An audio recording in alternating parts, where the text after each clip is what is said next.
মহেন্দিয়াবাসী, আপনাদেরকে যার যার বাড়িতে চলে যেতে বলছি। যদি বাড়িতে না যান, কথা না শোনেন, তাহলে আপনাদের উপর লাঠিচার্জ এবং ফায়ার করতে বাধ্য হব।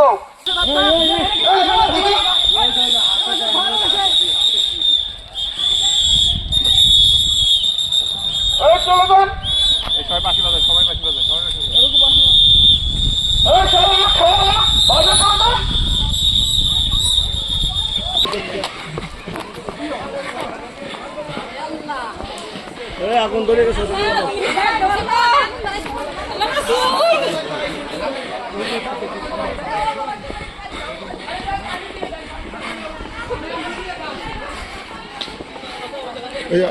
যার যার বাড়িতে যাবেন। কাউকে যদি বাইরে দেখি দলবদ্ধ সংঘবদ্ধ হয়ে থাকতে, ওই দলের উপরে ফায়ার করতে বাধ্য হব।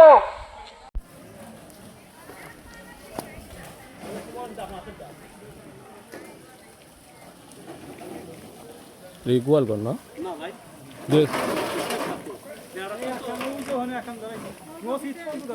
মসজিদ পর্যন্ত ধরা দিচ্ছে। আচ্ছা, এই ঘটনাটা কি নিয়ে ঘটছিল রে ভাই?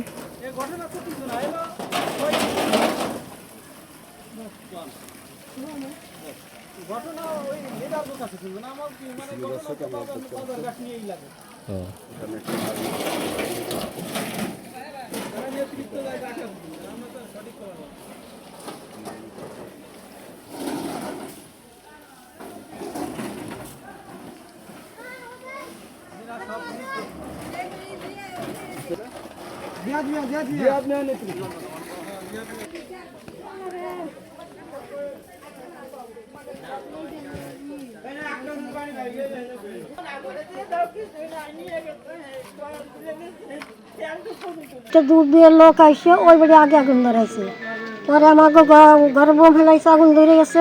আগ্নেয় অস্ত্র, দেশীয় অস্ত্র এবং বিপুল পরিমাণ সন্ত্রাসী এনে আমাদের উপরে আক্রমণ করে। মহেন্দিয়া যে বাজার, সেখানে দুই পক্ষের আধিপত্যকে কেন্দ্র করে সংঘর্ষের সূত্রপাত ঘটে। প্রথমে ছোট আকারে ছিল, পরবর্তীতে এটা কিছুটা বড় হয়। এরপরেই খবর পাওয়ার সাথে সাথে পুলিশ, সেনাবাহিনী সহ আমরা এসে মোটামুটি পরিস্থিতি নিয়ন্ত্রণে এনেছি।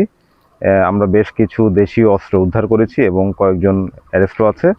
আর এখন আমরা যৌথ বাহিনী মিলে আরও অভিযান জোরদার করছি এবং এই ঘটনার সাথে যারা জড়িত সবাইকে আমরা আইনের আওতায় নিয়ে আসবো।